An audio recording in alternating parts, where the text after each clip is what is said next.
Alors, petite vidéo sur le Daily Cost Average, donc DCA en anglais. C'est un peu pour moi, c'est un peu le plan pour vraiment les tout nuls, enfin tout nuls.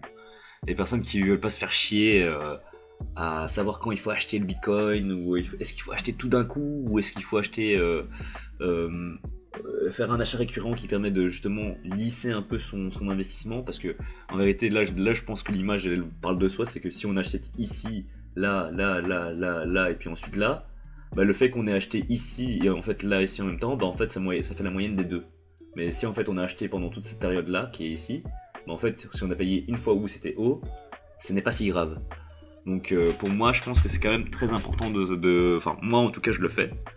Moi j'ai genre un DCA, donc un plan d'épargne Bitcoin comme ils appellent, un PEB, mais PEB chez nous c'est pour le performance d'énergie bâtiment, mais ici c'est plus le plan d'épargne Bitcoin où vous investissez à long terme des Bitcoins, donc 20, 40, 50 euros par mois, mensuellement, et soit ils gardent chez eux, le Bitcoin, et puis ensuite vous pouvez tout prendre ensuite, ou soit vous avez un cold wallet, donc comme j'avais déjà expliqué, et vous envoyez directement vos bitcoins sur votre adresse cold wallet. Comme ça au moins c'est du self custody, comme je disais, ou du custodial si vous laissez chez eux.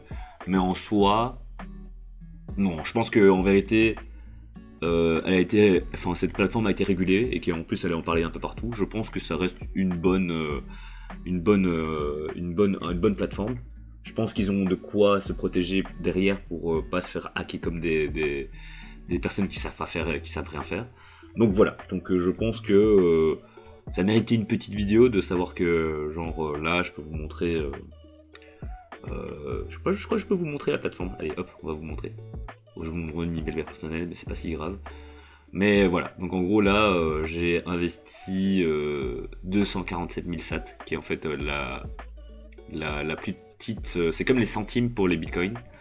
Et j'ai investi une histoire de 100 euros, donc 50 euros par mois, sur mon portefeuille bitcoin tous les mois. Et voilà quoi, donc en gros vous avez un achat ponctuel, ça tu peux faire un achat ponctuel, soit on peut faire un plan d'épargne, mais c'est un peu près la même chose.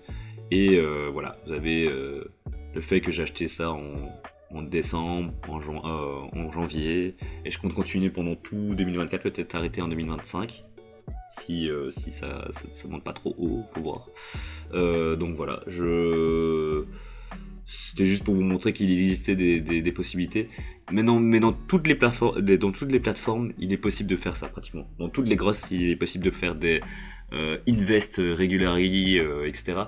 La grosse différence avec Stackinsat, c'est qu'en gros, là, ça me permet d'envoyer directement mes euros d'un IBAN belge sur un IBAN français, et eux m'envoient directement sur mon compte Bitcoin. Donc en gros, y a même pas, ça reste même pas chez eux, ça va directement dans mon compte Bitcoin.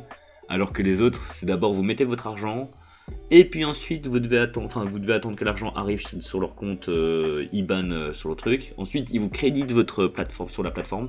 Là, vous devez acheter le truc.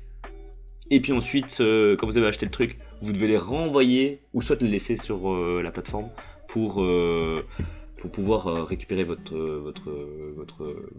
argent. Donc vos bitcoins. Voilà, c'était juste pour vous expliquer un peu ce que c'était le Daily Cost Average. Mais c'est en fait une des meilleures stratégies pour pas perdre trop d'argent si vous y connaissez pas en crypto.